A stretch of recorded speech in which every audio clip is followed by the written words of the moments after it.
할렐루야. 오늘 함께 은혜 받으실 말씀 찾으십니다. 창세기 26장입니다. 창세기 26장 우리 12절에서 25절 말씀입니다. 구약성경 창세기 26장 12절에서 25절. 우리 찾으셔서 같이 한 목소리를 씁니다. 같이 읽습니다. 이삭이 그 땅에서 농사하여 그 해에 100배나 얻었고 여호와께서 복을 주심으로 그 사람이 창대하고 왕성하여 마침내 거부가 되어 양과 소가 떼를 이루고 종이 심이 많으므로 블레셋 사람이 그를 시기하여 그 아버지 아브람 때에 그 아버지의 종들이 판 모든 우물을 막고 흙으로 메웠더라. 아비멜렉이 이삭에게 이르되 내가 우리보다 크게 강성한즉 우리를 떠나라. 이삭이 그곳을 떠나 그랄 골짜기에 장막을 치고 거기 거류하며 그 아버지 아브람 때 팠던 우물들을 다시 팠으니 이는 아브람이 죽은 후에 블레셋 사람이 그 우물들을 메웠음이라. 이삭이 그 우물들의 이름을 그의 아버지가 부르던 이름으로 불렀더라.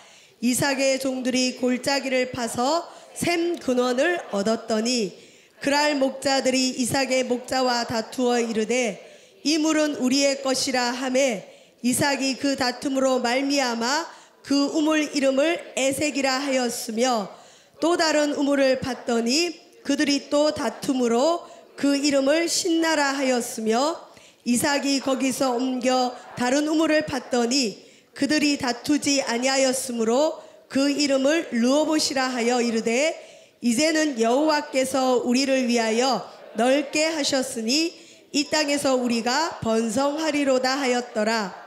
이삭이 거기서부터 브엘세바로 올라갔더니 그 밤에 여호와께서 그에게 나타나 이르시되 나는 내 아버지 아브라함의 하나님이니 두려워하지 말라. 내 종 아브라함을 위하여 내가 너와 함께 있어 내게 복을 주어 내 자손이 번성하게 하리라 하신지라. 이삭이 그곳에 제단을 쌓고 여호와의 이름을 부르며 거기 장막을 쳤더니 이삭의 종들이 거기서도 우물을 팠더라. 아멘. 오늘 이 말씀을 통하여 하나님을 만나시기를 주의 이름으로 축원드립니다. 2015년 6월 우리 꿈의 교회 주제는 고백입니다. 고백. 우리 지난주에 그 유교에 대한 동영상을 좀 봤는데 깜짝 놀랐죠. 유교랑 그 8.15 해방이랑 이렇게 혼돈하는 젊은 세대들이 있는데 저희가 학교 다닐 때만 해도 6.25 포스터를 종종 그리고 또 6.25 표도 했었어요. 근데 제가 기억나는 건 상기하자 6.25 다시 되새기자 6.25 6.25를 되새기는 그런 포스터나 표들이 많았어요.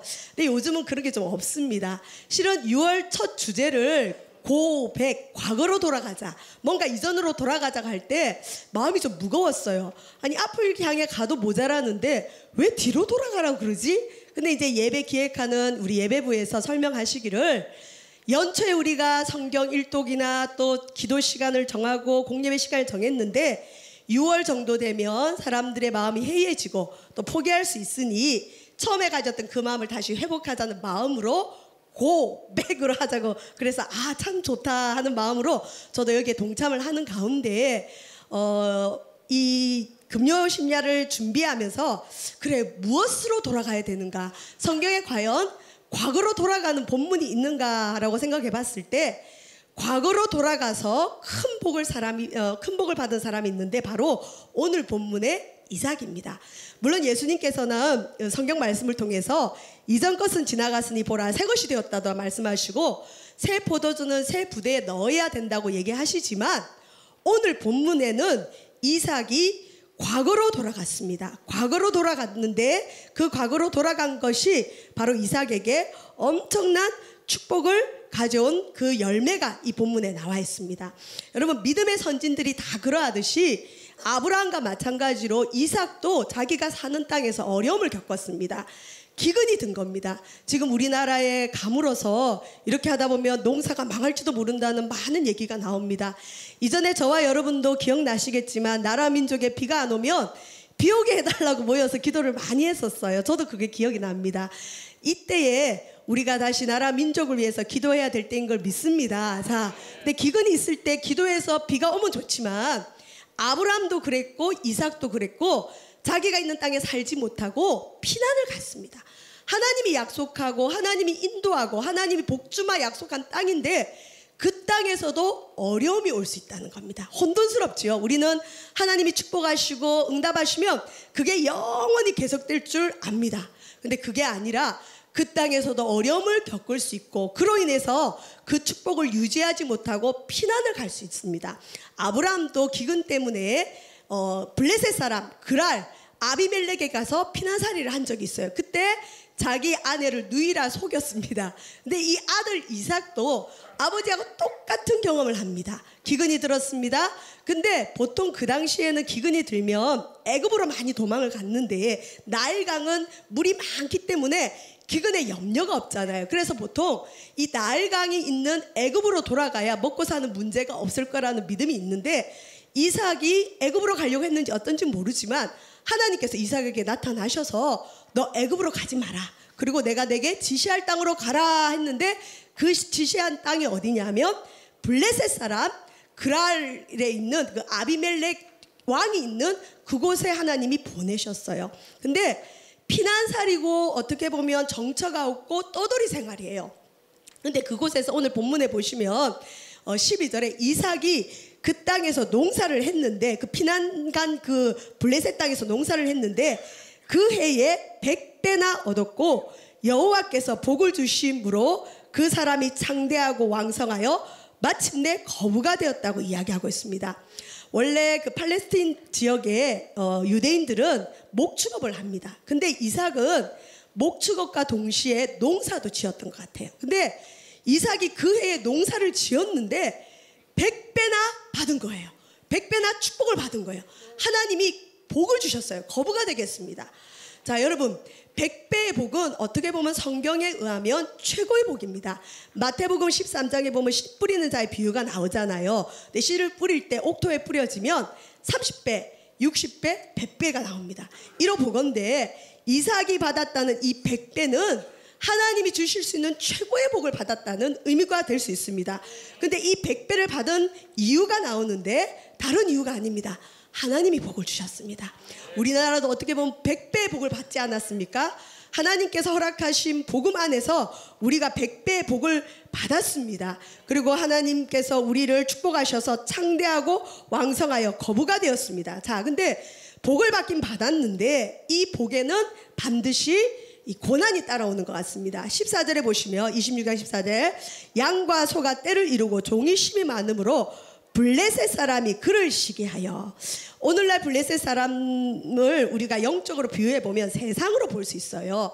이스라엘 백성들을 끊임없이 괴롭히고 또 이스라엘 백성들에게 하나님의 징계 도구가 블레셋인데 이 블레셋이 시기를 합니다.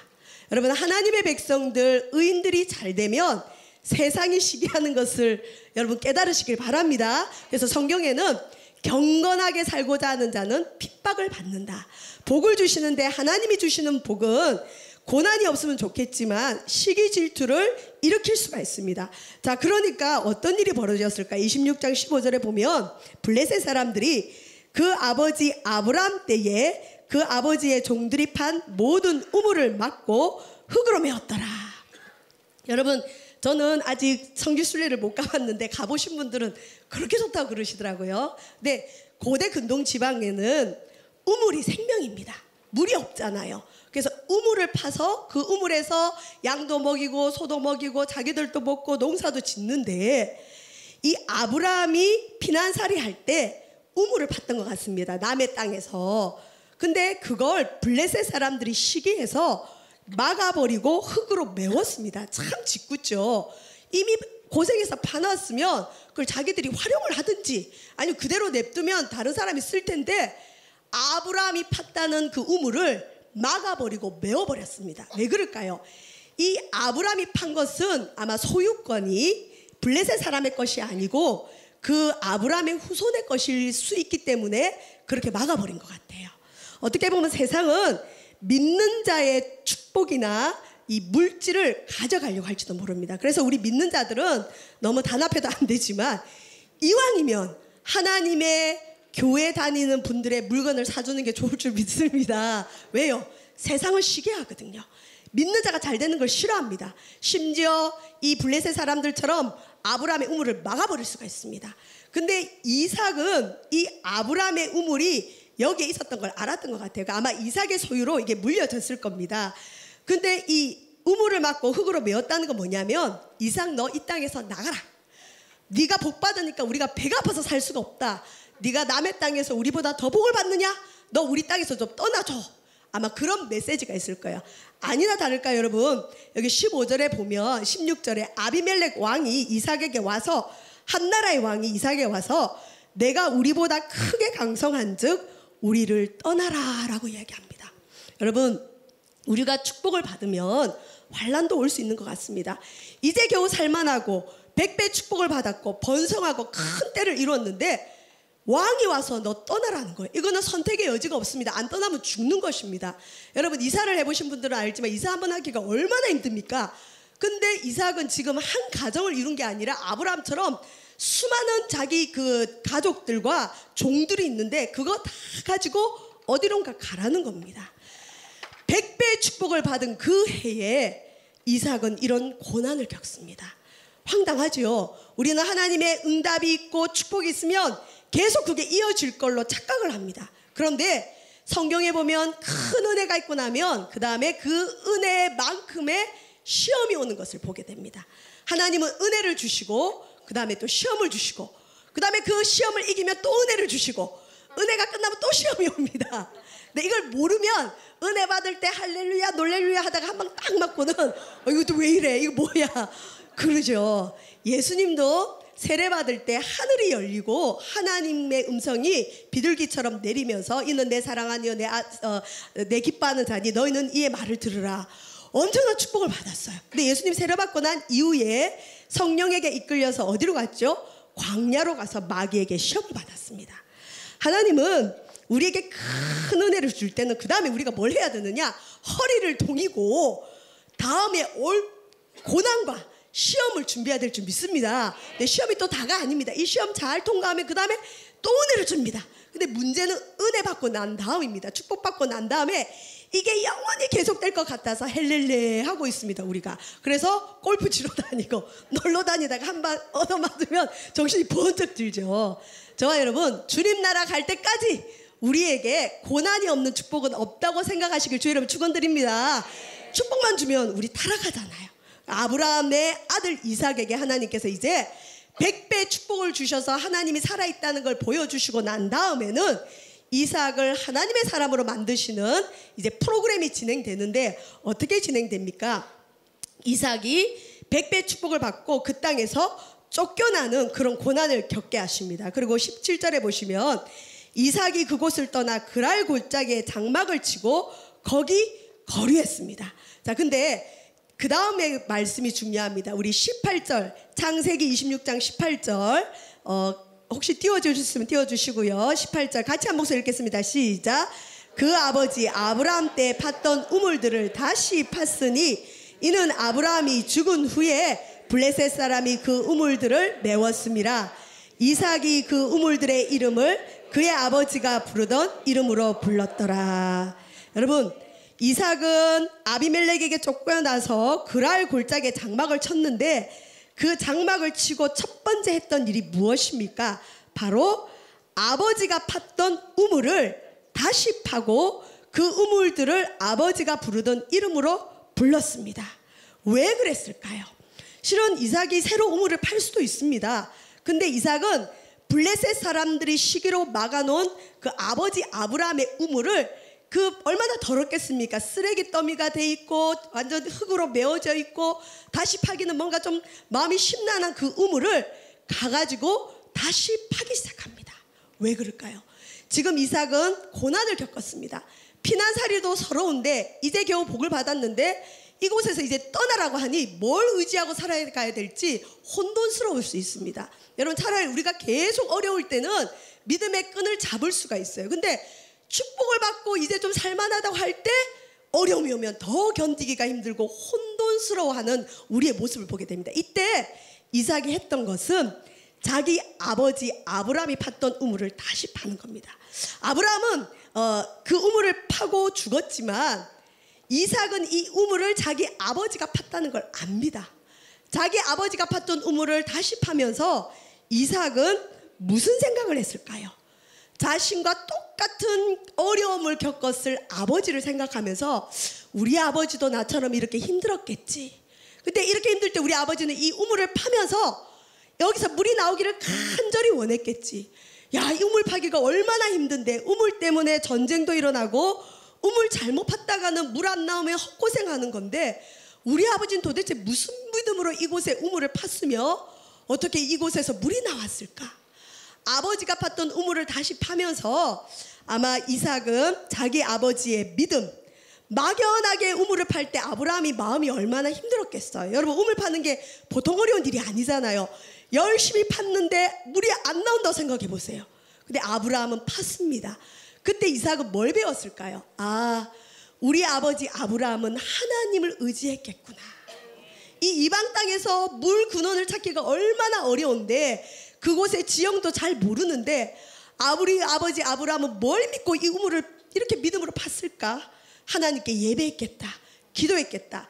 아마 이삭은 굉장히 처량한 마음으로 자기와 똑같은 일을 겪었을 아버지를 생각하면서 이 우물을 다시 파고 이 우물을 다시 파면서 아버지의 믿음, 아버지의 하나님을 기억했을 것입니다.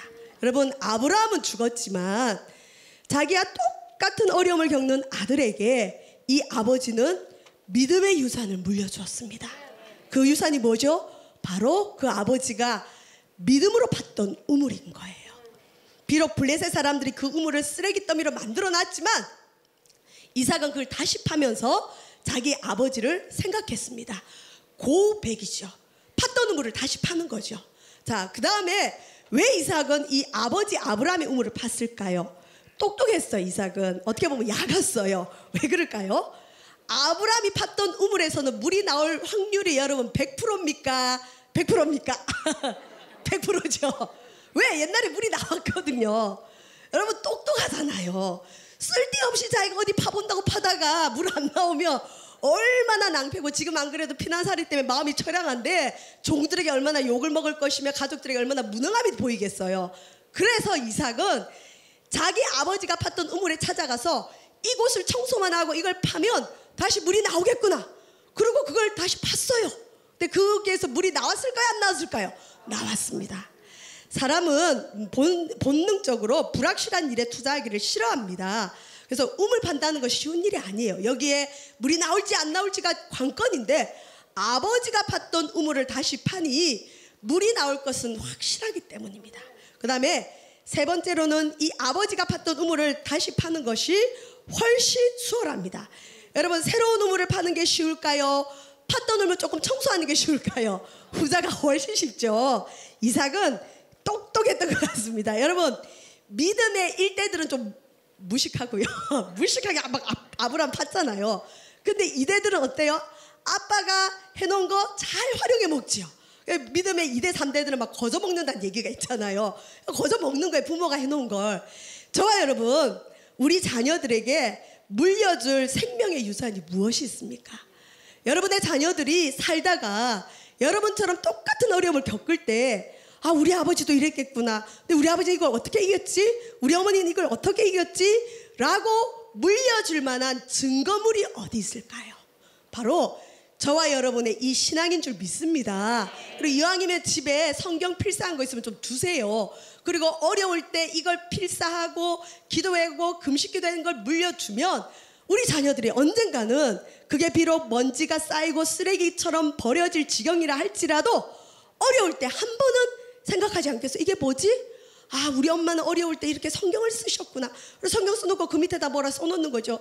얘야, 내가 이렇게 사업이 부도날 때 이렇게 성경을 쓰면서 아빠가 극복했단다. 너도 그러기를 바란단다.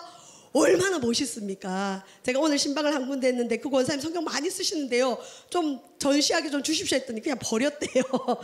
여러분, 너무 제가 마음이 아파요. 버리지 마시고 꼭 쓰레기 같다 할지라도 물려주시는 저와 여러분 되시고, 야, 우리 어머니 아버지는 메르스가 있는데도 예배를 가더라. 이상한 분들이야. 아빠 엄마 메르스 안 무서워요? 그렇게 물어볼 때 여러분 뭐라고 하고 여기 나오셨어요? 그게 바로 우리 아이들에게 물려주는 유산이 된 줄 믿습니다.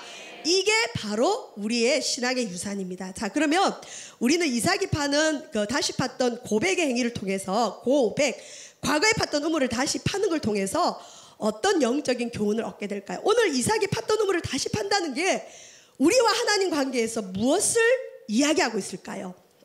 우리는 흔히 이런 얘기를 많이 듣습니다. 요즘 저는 기도가 되지 않아요. 은혜가 메말랐어요. 예전처럼 뜨겁지가 않아요.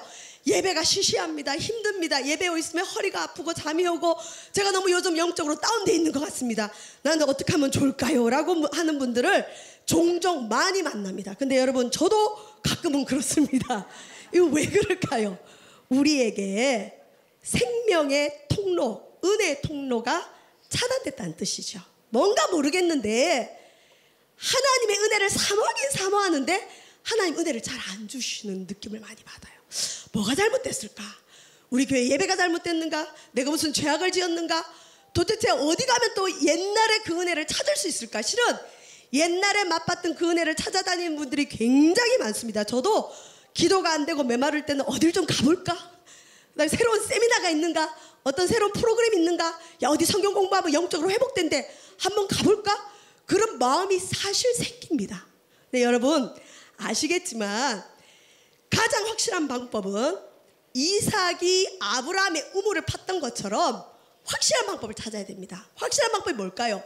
내가 과거에 무엇을 통해 어떨 때 은혜 받았는지를 다시 고백하시면 됩니다. 여기 계신 여러분은 모두 다 은혜의 템이 있는 줄 믿습니다. 한 번쯤은 주님 만났고, 한 번쯤은 뜨거운 회개가 있었고, 주님의 살아계심을 맛보고 뜨거운 열정으로 하나님을 예배할 때가 분명히 있었어요. 근데 지금 그걸 잃어버렸습니다. 근데 과거에 우리는 어디서 은혜를 받았죠? 주로 공예배에서 은혜를 받았습니다. 성도들은 공예배라 그러면, 공예배 좀 나오세요 그러면 자기 이 공예배 잘 드린대요. 근데 제가 알기로는 주일 예배 딱 한 번만 드리는 분이거든요. 그래서 성도님 공예배 나오시라고 그러면, 아이 목사님 난 주일 예배 한 번도 안 빠져요 그래요. 여러분, 주일 예배는 기본이고요. 우리가 말하는 공예배는 하나님이 은혜 주마 약속하신 교회의 예배 시간을 공예배를 합니다. 이전에 우리는 수요예배, 그 다음에 금요철야, 지금 금요철야가 없는 교회들이 엄청 많지요. 우리 교인들도 간혹 우리 교회도 금요철야는 좀 없애면 안 됩니까? 금요철야도 있고 다음날 새벽기도도 있고 너무 힘들어요. 그런 분들이 간혹 있어요. 근데 옛날에 우리는 철야를 통해서도 은혜를 많이 받았고 산기도도 하고 하여튼 공예배를 통해서 은혜를 받았습니다. 근데 왜 지금은 우리가 공예배 때 은혜를 못 받을까요? 그리고 공예배로만은 뭔가 부족한 우리의 갈급함이 있습니다. 그 이유가 무엇일까요? 어쩌면 저와 여러분은 너무나 많은 은혜의 홍수 속에서 신앙의 매너리즘에 빠져 있을 수가 있습니다. 그냥 와서 앉아 있는 거예요. 솔직히 여러분, 예배는 드린다는 어원도 있지만 성경적인 분명한 근거는 예배는 하는 겁니다. 지금 여러분이 제 설교를 듣는 게 아니고 여러분이 지금 하나님 앞에 예배를 해야 됩니다. 근데 우리가 언젠가부터 예배의 개념이 바뀌고 있어요. 설교자는 열심히 준비해가지고 청중들이 좋아하는 설교를 준비해야 되고, 청중들은 가만히 앉아서 예배 오늘 은혜가 되나 안 되나 딱 묻고, 그 다음에 은혜 받으면 오늘 예배 잘 드렸다, 은혜 못 받으면 오늘 예배 은혜 없다, 요렇게 돼버렸어요. 예배가 아니죠. 뭔가 문제가 있습니다. 저도 회개를 합니다. 제가 설교할 때는 기도를 하잖아요. 근데 제가 설교 안 할 때는 피곤한 이유도 기도 별로 안 하고 또 가만히 앉아 있어요. 저부터도 변질돼 있고 뭔가 예배 때 하나님과 나와의 문제가 생겼다는 걸 저는 캐치하고 있습니다. 자, 여러분, 예배를 한다는 의미가 뭘까요? 자, 요한복음 4장 23절 24절에 하나님은 예배하는 자를 찾으시는데 예배를 어떻게 하면 될까요? 자, 요한복음 4장 23절 24절 한번 띄워주세요. 우리 같이 한 목소리 읽어보겠습니다. 시작. 아버지께 참되게 예배하는 자들은 영과 진리로 예배할 때가 오나니 곧 이때라. 아버지께서는 자기에게 이렇게 예배하는 자들을 찾으시느니라. 하나님은 영이시니 예배하는 자가 영과 진리로 예배할지니라고 말씀하십니다. 여러분, 하나님이 지금도 찾고 계시는 분이 있는데 바로 예배하는 자를 찾는데, 예배는 어떻게 하는 거냐? 신령과 진정으로 예배하는 겁니다. 옛날에는 신령과 진정이라 그랬어요. 여기는 영과 진리라 그랬죠. 영과 진리로 예배한다는 게 뭘까요? 영과 진리로 예배해야 하나님 우리 예배를 받으시고 하나님이 은혜를 주십니다. 그렇다면 우리가 은혜를 못 받고 있다는 것은 우리의 예배에 영과 진리로 예배하지 못하고 있다는 뜻도 됩니다. 영은 뭘까요? 예배 올 때 한 손에는 성령님을 의지하는 겁니다. 성령님, 오늘 나에게 무슨 은혜를 주실까요? 오늘 설교자를 통해서 나에게 어떤 음성을 들려주실까요? 오늘 우리 교회 예배의 찬양을 통해서 나는 무슨 주의 음성을 들어야 됩니까? 하나님, 오늘 이 예배 시간을 통해서 하나님 나에게 어떤 은혜를 주시겠습니까? 그 신령 성령님을 의지하는 그 마음, 그 다음에 진리, 내가 곧 길이요 진리요 생명이라고 하신 예수 그리스도를 의지하는 이 두 가지 믿음을 가지고 예배를 드려야 되는데, 우리의 예배에 물론 은혜를 사모는 하지만 예수 그리스도의 십자가 보혈의 능력을 의지하고 성령님을 의지하고 드리는 예배가 아닌 경우가 많다는 겁니다. 예배 드릴 때 날 위해 십자가 달려 죽으신 예수 그리스도의 대속의 은혜를 생각하면 은혜를 못 받을 수가 없겠죠. 근데 언젠가 우리의 예배 속에 예수 그리스도의 십자가의 은혜보다는 내 문제나 내 마음의 갈급함이 우선될 수가 있습니다. 여러분, 예배 올 때는 감격될 수밖에 없습니다. 왜요? 예수님이 이 예배를 위해 십자가에 달려 죽으심으로 우리는 담대히 하나님 보좌 앞에 나가잖아요. 옛날 같으면 하나님 보좌 앞에 못 나가요. 예수님의 십자가 은혜 때문에 우리가 하나님께 나올 수 있고, 또 성령님께서 누구를 세우든 간에, 설사 이 강대상에 어린아이를 세우든지 간에 그 예배를 통해서 주의 음성을 들을 수 있는 그 마음으로 실은 예배를 와야 되는데, 언젠가부터 우리 그러죠. 오늘 설교자 누구래? 그리고 교회 실제로 전화도 온대요. 오늘 누가 설교하세요? 김학주 목사님 아니에요? 그럼 안 가요. 탁 전화 끊어버린대요. 여러분, 예배가 어떻게 이렇게 됐을까요? 그죠? 주님은 예배하는 자를 찾는데, 내가 예배의 주인공이 돼서 내가 하나님을 예배하기를 원하십니다. 근데 이 마음을 잃어버리니까요, 어떤 증상이 벌어지냐? 설교자들은 스트레스를 엄청 받아요. 여러분, 저도 스트레스를 옛날에 많이 받았어요. 요즘은 안 받아요. 에이, 될 대로 되라. 내가 은혜를 주냐? 하나님 주지. 그래요. 왜요? 내가 아무리 기도를 많이 하고 준비를 해도 물론 은혜는 하나님이 줘야 되고, 청중들이 가만히 앉아서 은혜 되나 안 되나 판단하고 있으면 그거 아무리 말 잘하고 여러분의 기쁨을 준들 하나님이 우리 예배를 받으시겠어요? 우리의 예배 언젠가부터 나의 만족, 내 기쁨이 들어오고 있습니다. 내가 오늘 이 예배를 통해서 얼마나 만족을 얻었는가가 우리 예배의 중심이 돼 있어요. 내가 하나님 앞에 나를 드리는 예배도 아니고, 내가 하나님 앞에 음성을 듣기 위한 간절함이 있는 것도 아니고, 설교자 너는 열심히 얘기해라, 우리가 들어주겠다. 근데 오늘 네 설교는 꽝이야, 재미가 없어, 잠이 와, 그 구닥다리 얘기 또 하냐? 이런 판단들이 우리에게 있어요. 하나님 이 예배의 주인이 되시고, 이 예배를 통해서 나에게 무슨 말씀을 하시고, 나에게 어떤 도전을 주시고, 내가 어떻게 살기를 원하십니까? 하고 주의 음성을 듣는 시간이 아니라, 우리는 앉아있고 설교자는 혼자서 땀을 빨빨 흘리면서 이야기를 해야 될 이상한 예배가 우리가 되어가고 있다는 겁니다. 우리 모두 다 회개해야 될 줄 믿습니다. 예배의 주인은 하나님이시고 예배의 주인은 바로 여러분입니다. 그리고 공예배를 위해서 기도하는 마음들이 있어야 돼요. 목사님이 기도하면 되죠. 목사 혼자 기도하다 지칩니다. 여러분, 목사 혼자 아무리 기도를 해도요, 예배 오는 예배자들이 삐딱한 마음이나 그냥 방관자의 마음이 있으면 그 예배는 은혜가 없어요. 설교자 혼자 아무리 방방 뛰어도 하나님이 뭘 기뻐하겠어요? 하나님은 여러분의 예배를 받기를 원하십니다. 설교자는 하나의 통로밖에 안 됩니다. 설교자는 어린아이를 세운다 할지라도 하나님 그 예배에 은혜를 줄 수 있습니다. 어쩌면 우리가 예배의 은혜를 못 받는다는 건 우리와 하나님 사이에 설교자를 두고 있기 때문일 수도 있어요. 설교자를 너무 의지하지 마십시오. 여러분, 하나님이 은혜 주셔야 되고, 여러분들도 하나님 앞에 예배해야 그 예배를 통해서 하나님 복을 주시고 은혜의 생수가 메마르지 않을 줄 믿습니다. 우리의 공예배를 한번 돌아봅시다. 공예배는 하나님께서 성경에 약속하신 모든 축복을 주기로 한 약속인데, 우리는 언젠가부터 이 시간 말고 다른 시간에 또 특별한 은혜를 받기를 원해요. 나만을 위한 예배, 그러니까 주의 종이 집에 가는 거 저기 와서 1대1로 성경 공부해 주는 걸 좋아하잖아요. 신천지들이 그걸 너무 잘 알잖아요. 여러분 그게 예배입니까? 아니죠.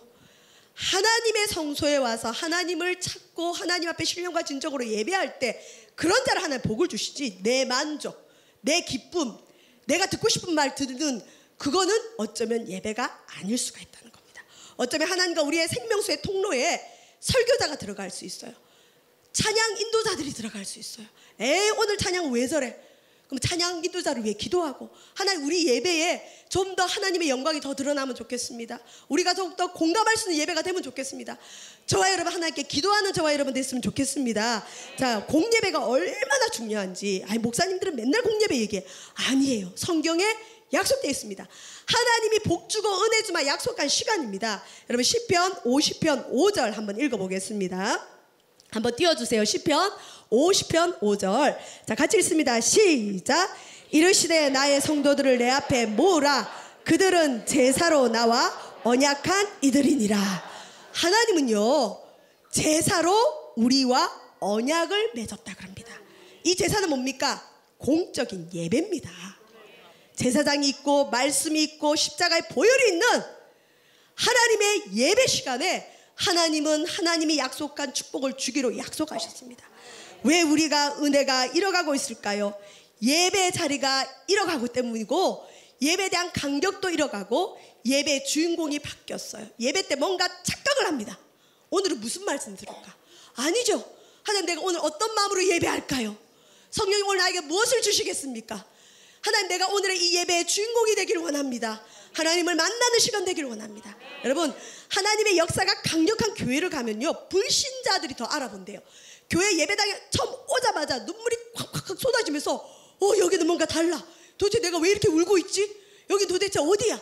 근데 여러분 그 은혜, 앉기만 앉아도 은혜가 쏟아지는 그 은혜는 실은 그 예배를 위한 기도자들이 많을 때 그렇습니다.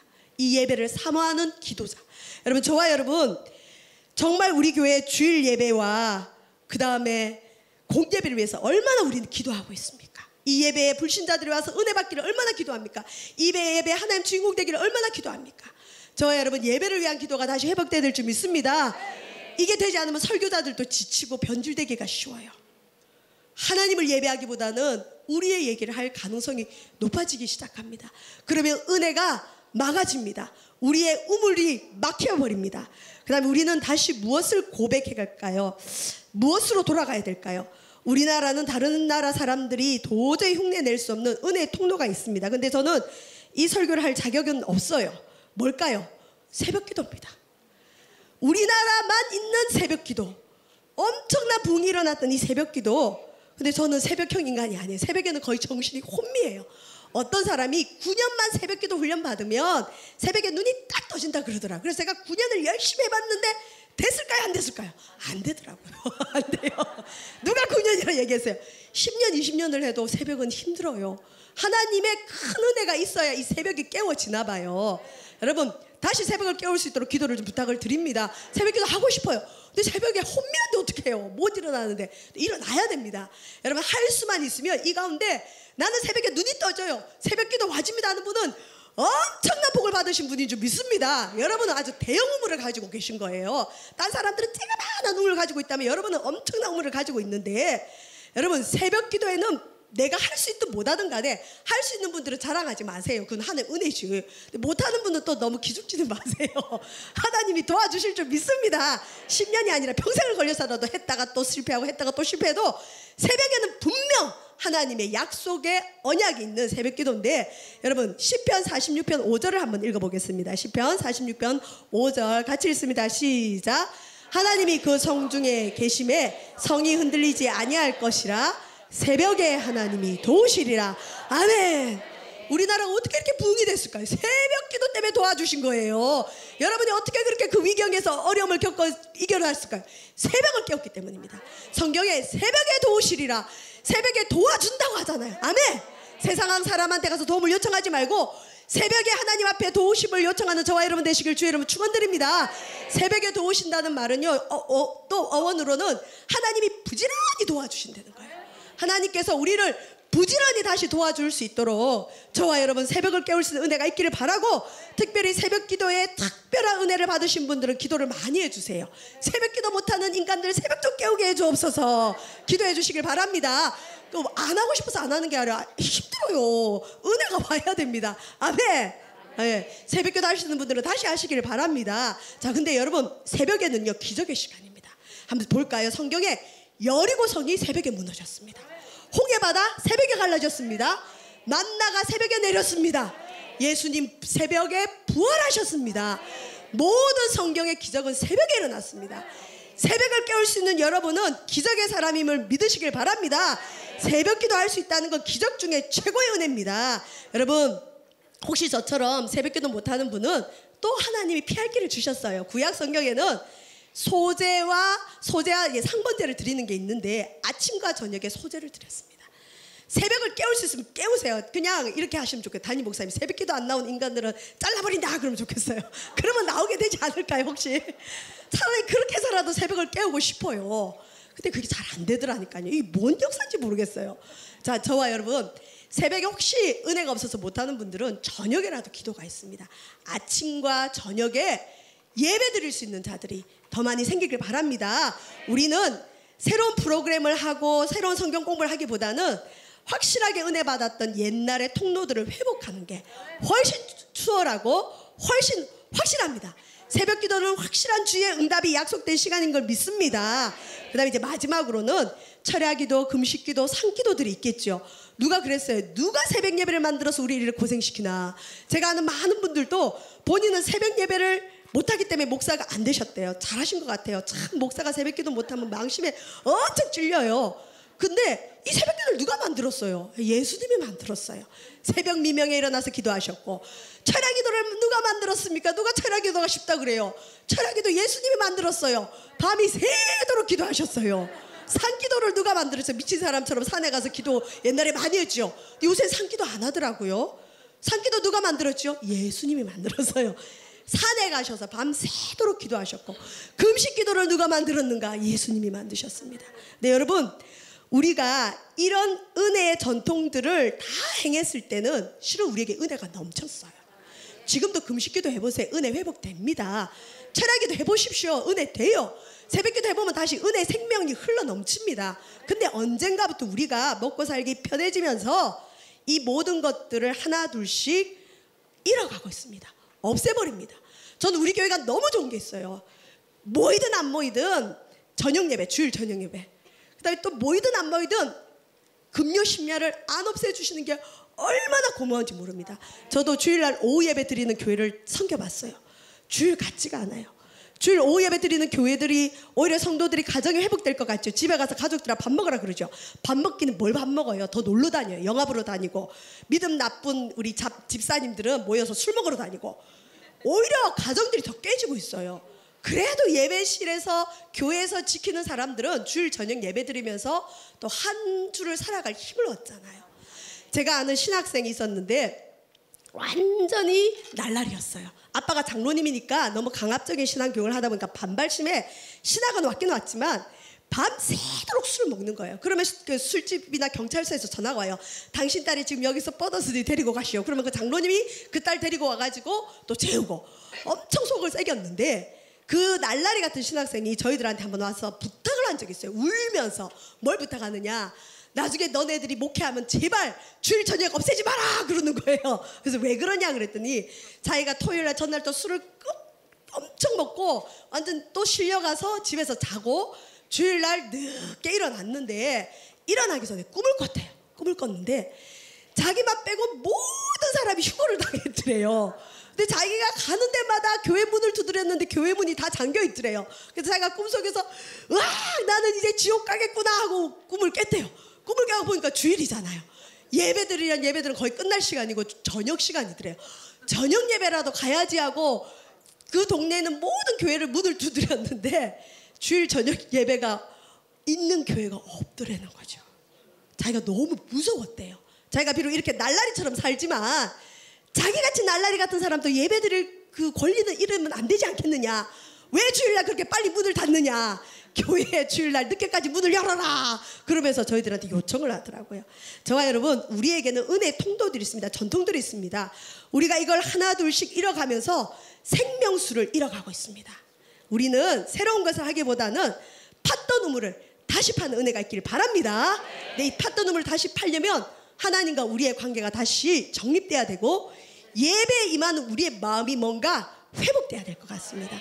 이제 말씀을 이제 마무리할 텐데, 다시 본문으로 돌아와서 아버지 아브라함 때 팠던 우물을 팠던 이삭의 종들이 이제는 어떤 역사가 있느냐. 처음에는 아버지 아브라함이 팠던 우물을 다시 팠어요. 근데 그 다음부터는요, 이 이삭의 종들이 우물 파는데 자신감이 생긴 것 같아요. 아버지 우물을 다시 파면서, 야, 이 우물은 어디서 물이 나오는 거지? 물 근원이 어디지? 어디서 샘의 근원이 있지? 아마 이삭의 종들이 그 아버지 우물을 연구하면서, 아브라함의 우물을 연구하면서, 아, 어디를 파면 물이 나오겠구나 하는 그걸 배운 것 같아요. 그래서 이 이삭의 종들이 그랄 골짜기에서 샘 근원을 얻었대요. 20절에 보면 그랄 목자들이 이삭의 목자와 다투어 이르되 이 물은 우리의 것이라며 이삭이 그 다툼으로 말미암아 그 우물 이름을 에색이라 하였으며, 이삭의 이제 종들이 아버지 아브라함의 우물뿐만 아니라 물 근원을 찾은 거예요. 우물 팠어요. 근데 그랄 목자들이 가만 안 두는 거예요. 너네가 또 우물을 팠어? 용서할 수 없어. 그거 우리 거야 하고 그 우물을 놔두고 이삭의 목자와 그랄 목자들이 싸우는 거예요. 여러분, 싸우는 거 보는 거 굉장히 힘들죠. 이삭이 그래서 그 우물 이름을 싸움, 다툼이라고 지었어요. 근데 또 이 이삭의 종들이 이제 아주 우물 팠는데 선수가 된 것 같아요. 또 우물을 팠어요. 팠는데 이번에는 그 그랄의 사람들이, 블레셋 사람들이 대적을 하는 거예요. 싸우러 오는 거예요. 여러분, 그래서 이 우물을 신나라 그럽니다. 신나는 사탄하고 똑같은 의미가 있어요. 사탄이나 신나는 뭐냐? 대적함. 사단의 세력은 우리를 대적합니다. 우리가 생명수 근원, 물을 다시 찾을 때 쉽게 찾기는 어려운 것 같아요. 우리가 물 좀 찾아 놓으면, 야, 이제 은혜 좀 받았구나 하면 그걸 그랄 목자들, 어둠의 권세가 대적하고 빼앗아 갈 수도 있다는 겁니다. 뺏길 수도 있다는 겁니다. 그러니까 은혜 조금 회복했다고 방심하면 안 되는 것 같습니다. 그리고 이삭의 종들이 그럼 우물 파는 걸 포기했느냐? 또 팠어요. 파고 또 파고 또 팠어요. 이번에는 르호봇이라고 이름을 지었습니다. 이제 블레셋 사람들을 괴롭히지 않아요. 하나님께서 우리의 지경을 넓게 하셨다라는 뜻으로 르호봇이라고 이름을 지었습니다. 저와 여러분, 은혜를 사모하고 생명수가 우리에게 다시 회복되기를 기도하고 노력하되, 조금 알고 뺏기고 조금 하고 뺏긴다고 포기하지 않기를 주의 이름으로 축원드립니다. 우리의 지경이 넓어질 때까지, 더 이상 대적들이 우리를 대적하지 못할 때까지 물을 파시길 주의 이름으로 축원드립니다. 조금은 회복됐다고 이게 빨리 오래 안 가지, 이게 또 왜 빼앗겼지 그러지 말고, 하나님, 내가 이 우물이 완전히 파질 때까지, 이게 완전 내 것이 될 때까지, 이제는 빼앗기지 않을 수 있을 때까지 내가 우물 파겠습니다. 저와 여러분, 빼앗겼던 우물 찾는 건 쉽지는 않아요. 사단의 역사가 있을 수 있습니다. 저는 과거에 이 본문을 읽으면서, 야, 이삭이 사람 참 바보 아닌가. 실컷 고생해서 우물 팠는데 블레셋 사람이 뺏어가니까 줘요. 또 그러고 딴 데 가서 또 파요. 그리고 또 달라 그러니까 또 줘요. 그 다음에 또 파요. 야, 바보 같죠. 근데 이게 사단과 우리가 싸울 때 하나의 방법이지 않아야 될까 생각합니다. 사단이 우리 걸 뺏어갈 수 있어요. 포기하면 안 됩니다. 또 파면 됩니다. 아멘. 또 팠는데 또 가져가요. 포기하지 말고 또 파면 됩니다. 그러면 그때는 다시는 사단이 우리를 침범하지 못하는 르호봇의 축복을 하나님이 허락해 주실 줄 믿습니다. 자, 이 르호봇의 축복을 받고요, 이 이삭이 뭐라고 하면, 하나님이 이 땅에서 우리를 위해 넓게 하셨으니 이 땅에서 우리가 번성하리로다. 우물을 파되 넓게 파시기를 바랍니다.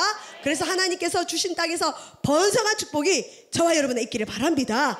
이제 그랄 골짜기에 우물 많이 팠는데 이제 이삭은 또다시 브엘세바로 갑니다. 새로운 땅에 가면 또 새 우물을 파야 되잖아요. 그런데 이 이삭은 이제 무서울 게 없어요. 처음에 아비멜렉에 쫓겨났을 때는 얼마나 마음이 처량했겠어요. 그래서 그랄 골짜기에 가가지고 물 찾아 헤맸는데, 이제는 물 파는데 완전 선수가 돼버려가지고 이제 부엘세바로 가든 어디로 가든 두려움이 없는 거예요. 이때 우물 파는데 선수가 된 이후에 하나님이 이삭에게 나타나셔서 축복하십니다. 나는 너의 아버지 하나님 여호와다. 아브라함의 하나님이다. 내가 너를 축복할 것이다. 근데 너의 아버지 아브라함으로 인해 내가 너한테 복을 줄 텐데 내가 땅을 줄 것이고 네가 번성할 것이다 라는 환상을 봤던 것 같아요. 환상이든 뭐 꿈이든 하나님께서 이 이삭에게 복을 주셨습니다. 여러분, 우리 저와 여러분 하나님의 복을 받고 하나님 다시 만나기를 원하시죠? 그러려면 이 이삭의 연단을 우리도 겪어야 됩니다. 100배 축복을 받았지만 우물을 막아버려서 살 수가 없을 때 그랄로 쫓겨갑니다. 그때 포기하지 않고 과거의 아버지의 유산을 다시 생각하면서 다시 우물을 파고 그 과거로 돌아가서 그 연구를 하는 거예요. 우리 아버지 아브라함은 어떻게 우물을 팠지? 어떻게 하면 우물을 팔 수 있는 거지? 연구를 해서 과거로 돌아가서 연구를 해서 이제는 우물을 다시 파기 시작합니다. 에색이라는 우물을 파서 뺏깁니다. 신나라는 우물을 파서 또 뺏겨요. 근데 이제는 르호봇이라는 우물을 파서 살만하니까 또 다른 데로 가는 겁니다. 믿음을 가지고. 이때 하나님이 이삭에게 나타나서 복을 약속하시는 겁니다. 저와 여러분도 때로는 쫓겨날 수도 있고 때로는 생명수 근원이 말라버릴 수도 있지만 그때 선하신 하나님을 생각하고 우리 믿음의 유산, 우리의 선조들이 물려준 유산을 생각하며 다시 연구해야 될 줄 믿습니다. 그리고 그 은혜의 통로를 다시 파야 됩니다. 언제요? 물이 나올 때까지. 그리고 물 나왔다고 좋아할 게 아니라 그걸 사단에게 뺏기더라도 또 파야 됩니다. 언제까지요? 넓어질 때까지. 우리 지경이 넓어져서 사단이나 어둠의 권세가 우리의 축복을 못 뺏어갈 때까지 파야 되는 것입니다. 그 다음에 하나님이 이삭에게 나타나서 큰 복을 약속하셨는데 이제 축복받은 사람의 모습이 나옵니다. 이삭이요 어떻게 합니까? 브엘세바로 올라가가지고요 하나님을 만나고 난 다음에 25절에 보면 이삭이 그곳에 제단을 쌓고 여호와의 이름을 부르며 거기에 장막을 쳤더니 이삭의 종들이 거기서도 우물을 팠더라. 하나님을 만난 그곳에 이삭은 제단을 쌓았다. 예배하기 시작했다는 겁니다. 여러분, 우물 파는 거 쉽지 않습니다. 근데 아브라함의 우물을 연구하면서 고백, 과거로 돌아가서 우리 아버지 아브라함은 어떻게 우물을 팠을까 연구하다 보니까 아마 이삭은 우물을 파는 건 기적이다. 하나님 도우심 없이는 팔 수가 없는 거구나 하는 걸 깨달으실 수가 있어요. 그래서 우물 팔 때마다 이삭은 기도했을 것입니다. 이제 이 기도가 훈련이 되니까 이삭이 새로운 곳에 가서 우물부터 파지 않고 하나님을 만나고 제단부터 쌓습니다. 예배하는 자가 되었다는 겁니다. 여러분, 하나님의 은혜가 회복되고 하나님 앞에 연단을 잘 받은 사람은 어디 가든 제단 쌓는 사람, 예배하는 사람이 되는 것을 믿으시길 주의 이름으로 축원드립니다. 그리고 예배를 드리고 그곳에서 주님의 이름을 부르고 거기에 장막을 쳤습니다. 그 다음에 이삭의 종들이 또 우물을 팠어요. 우물 파는데 명수가 된 겁니다. 여러분, 이 땅에 생명수가 마른 것이 아니라 우리가 우물 파는 기술을 잃어버렸고 물 근원을 찾는 그걸 잃어버렸고 어디를 갈아야 은혜를 받는지를 잃어버렸습니다. 근데 그럴 때 우리는 과거로 돌아가서 내가 언제 은혜를 받았지? 어떨 때 하나님의 큰 역사를 체험했지? 과거에 내가 얼마나 큰 은혜를 받았지? 물론 과거를 회상한다는 것은 쉽지는 않아요. 저는 번호동 지역을 지금 목양하는데 꼭 꿈과 같은 얘기를 많이 듣습니다. 우리 지금 번호동 가족들은 그 옛날의 새안산교회를 너무너무 그리워해요.